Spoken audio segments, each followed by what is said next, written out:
A girl descends from the stairs as she recalls a quiet, intimate moment. As she hears noises inside the room, she realizes someone is engaged in an intimate act with a girl. She opens the door knowing she has seen this before, questioning whether it was in a movie or if it was just a dream.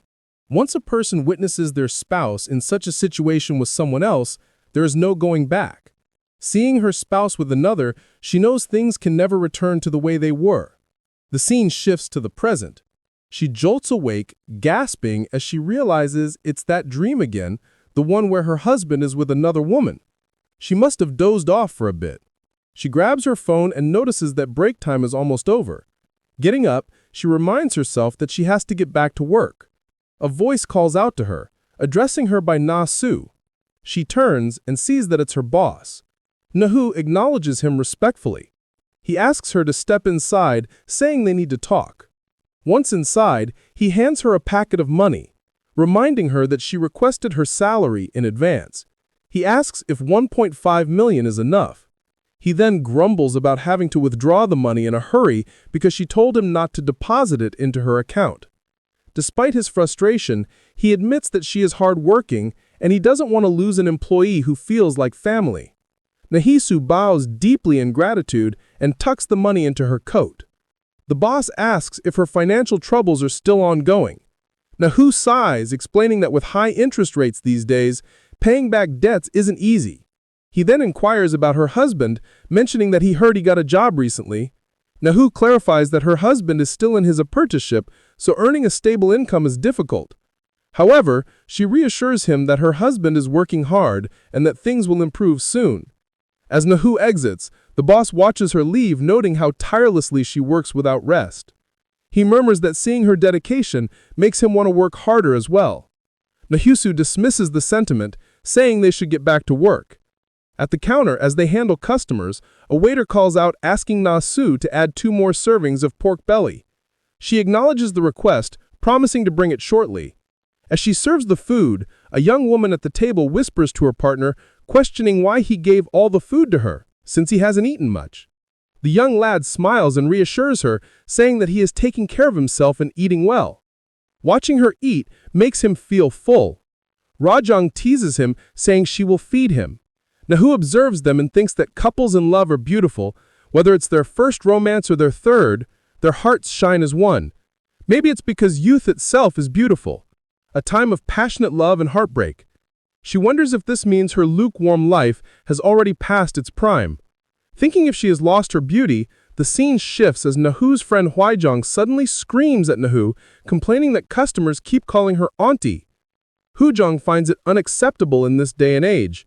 Na Hae-soo, unfazed, responds that she is a married woman and a householder, so it makes sense. Hwajong, undeterred, grabs Na Hae-soo's face and insists she is pretty, the prettiest 33-year-old she knows. She points out that even though Na Hae-soo wears the same clothes every day, she still glows even in broad daylight.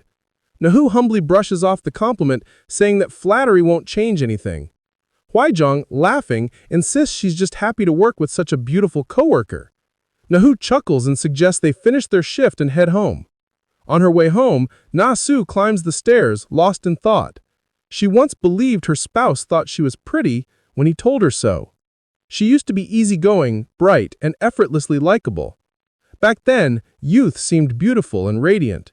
But now, she no longer feels beautiful. As she opens the door, she sees her husband drinking. Without looking at her, he orders her to dress up and put on some makeup, complaining that she walks around barefaced. He grumbles that it makes him not want to come home. Na Hae-soo pauses before responding. She says she can't afford makeup when she can barely afford rent. Her husband, Mitchell, irritated, retorts that even part-time workers making $180,000 a month wear makeup regularly. He accuses her of being lazy and making excuses. Na Hae-soo doesn't respond aloud, but inwardly she wonders if he even knows how expensive cosmetics are these days. She trembles at the thought of spending even a single extra $1,000 on herself. Mitchell, slurping his noodles, insists that she should wear makeup because he would like that. As she watches him eat, she wonders if love ages just like people do. Their relationship feels worn out, like an old damp basement, a love that withered faster than youth. She questions if time drained her beauty, Or is it the endless struggle to fill the growing hole in their finances?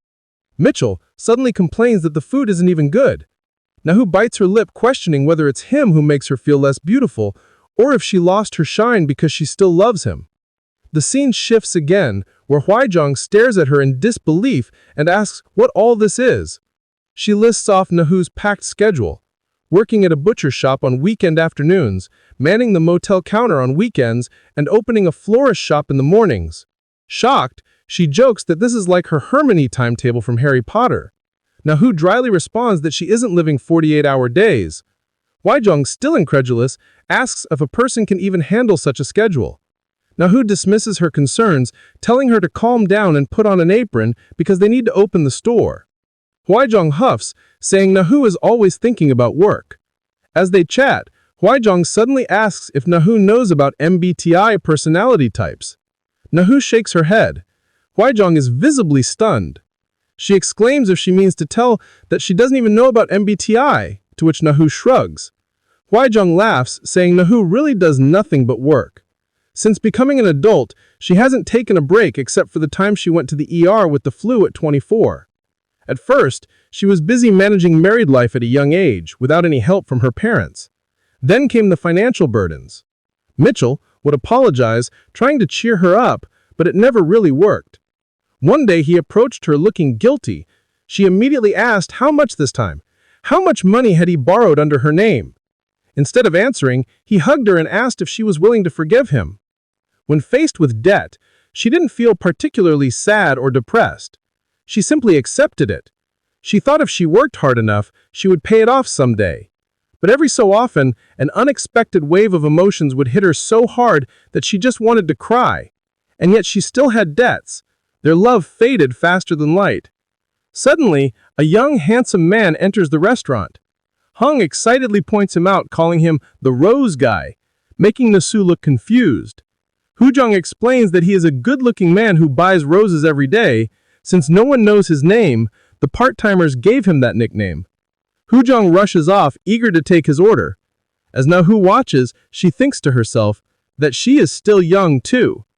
Hwaejong greets the young man and asks if he is here for flowers again. As he lowers his high collar, her eyes sparkle. But instead of answering her, the young man turns to Na-hoo and calls out to her, saying that he would like to order. Na-hoo was taken aback. Hwaejong, equally startled. The words of her colleague echoed in her mind. Mentioning a handsome man who purchased roses daily, in that moment, it became clear that he was no ordinary customer. There was something different about him, something almost weird. His gaze was fixated upon her, as Na-hoo questions if it's the usual bouquet of roses. The handsome man affirms, saying that he is glad that I remembered it. Na-hoo, while taking out the roses, reflects on how the world seems to have two kinds of people.